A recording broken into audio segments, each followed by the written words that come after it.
There is a slight mistake here though, ladies and gentlemen, with the needle. I don't know if you can see. You see the two sphinxes each side of the needle? They're actually facing inwards. They should be facing outwards. They should be guarding the needle. The guy who put them like that in the Victorian ages, he actually committed suicide because he couldn't believe in the mistake he'd made. Three of our leading London architects have actually said it looks more like a multi-storey car park. Even Prince Charles said it's the most ugliest looking building on the Thames. And you have to agree with Prince Charles, because he knows what ugly things feel like. It's important people. But before we talk about that's the old City of London School for Boys. This is where a lot of young, famous English scholars got their early education. The most famous person to go to school there was Sir Winston Churchill, our great war leader and Prime Minister. He went to school there before going on to Harrow for further education. But if you look at the top of the building, you'll see across the front was opened in 1710 at a cost of £780,000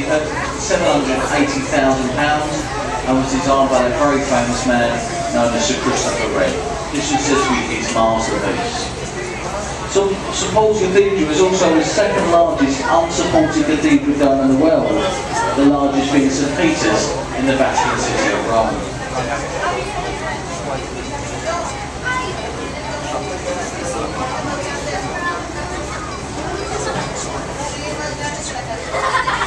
And still on our right hand side, you'll see an old pub here called the Anchor. Now this pub dates back to Churchill's days. I don't think you can zoom in on the camera, but can you see the sign, the Anchor? In the corner it says built in 1615. It's Shakespeare very nice, very interesting, especially for the children. You take the children on board, they dress them up as pirates, they've got a day, they've got fun, they learn a lot. While the children are doing that, girls can go to school. 80% of London down in just 3 days. The only good thing that come out of the fire was it got most of the plague out what was happening at the same time. Back down again. But they've nicknamed their Suicide Walk because so many people was jumping off the bridge committing suicide. So 11 years after the bridge first been opened, that's closed all in.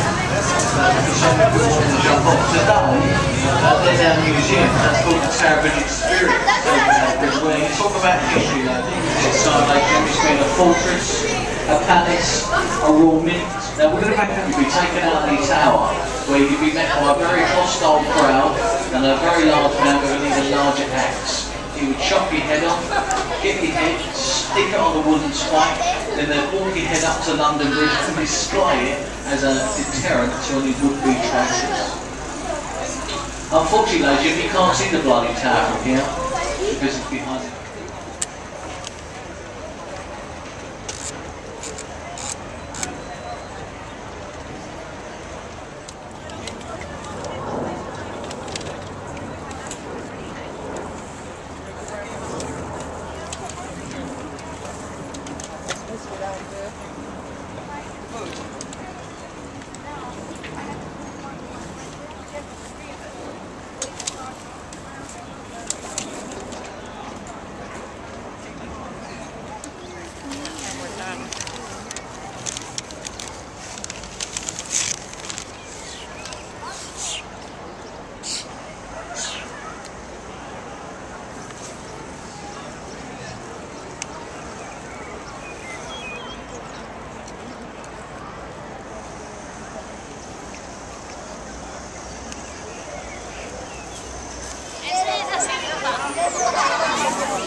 Now it's not there anymore, the market, it's moved further downriver to a larger site on the Docklands of London, and the only fish that remain on the right are the golden ones on the roof, acting as weather vanes. Now a young boy called Maurice Micklewhite started his working life here in Billingsgate Market many years ago, but Maurice bought the bridge for $2 million. He had it taken down stone by stone. He then shipped it out to America, where it was re-erected over Lake Havasu in the Arizona desert as a tourist attraction. This present London Bridge was opened in 1973, and this is a replica of Sir Francis Drake's vessel, the Golden Hind, the ship in which he sailed around the world. He was the first Englishman to do so. It took him nearly 4 years. He had a crew of 80 cutthroat sailors. Now that replica over there on the left is a full working ship. It has retraced sitting on the floor. And there was 20 people standing around it, all taking photographs of it. As we get through the bridge, look to your right, dominating the skyline, the massive dome and the cross of St Paul's Cathedral, considered by most a Sir Christopher Wren's masterpiece. Now, it took Wren about 35 years to build St Paul's, completed in the year 1710. It stands 365 feet high, and it has the second largest unsupported cathedral dome anywhere in Europe. The largest sits on St Peter's, a building with a green sloping roof. And this is the old City of London School, where many famous dignitaries were taught here in London, including Sir Winston Churchill. He attended this school until the age of 15 before he moved on to Harrow.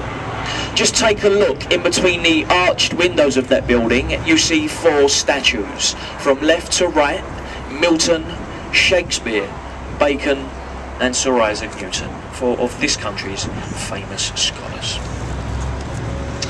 Now we go to our left-hand side, folks.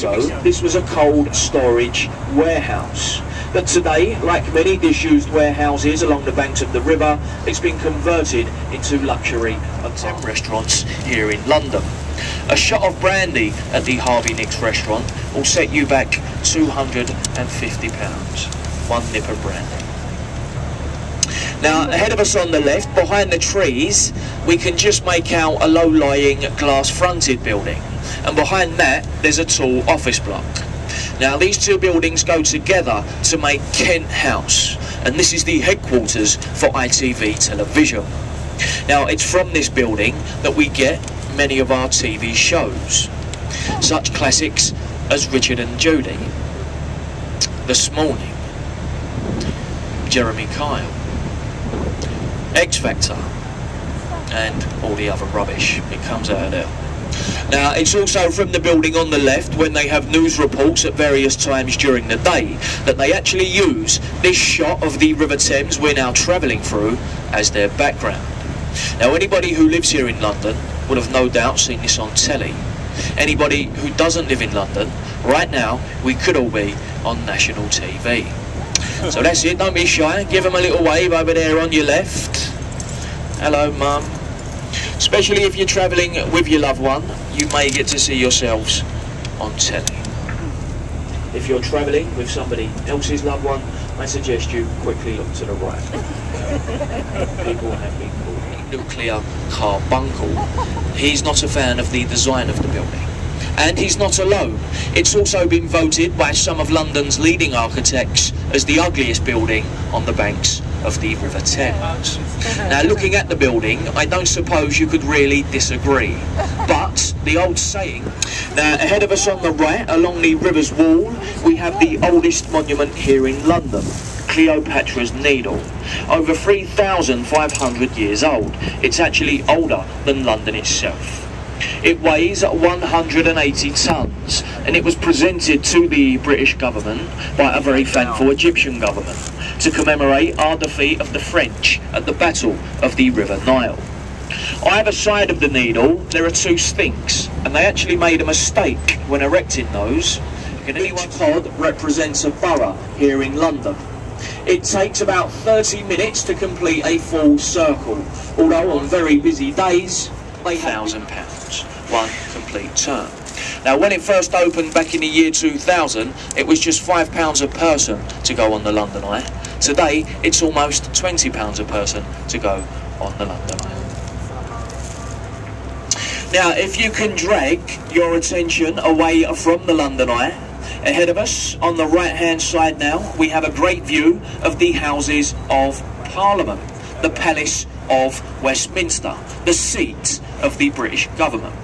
And in my opinion, ladies and gentlemen, this is, without doubt, the most beautiful building on the banks of the River Thames. It's a shame about the people that work inside it. They rather spoil it, and I don't think they deserve it.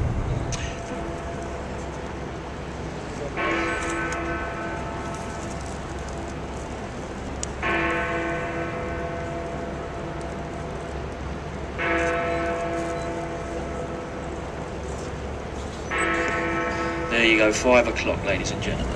Now, the actual name for that tower is the St Stephen's Tower, for your own safety. If you are leaving the boat at this point, then make sure you take everything with you, okay? All your hats, your coats, your bags, your cameras, your kids, etc. Don't spoil your day by leaving anything behind. Now, boats are...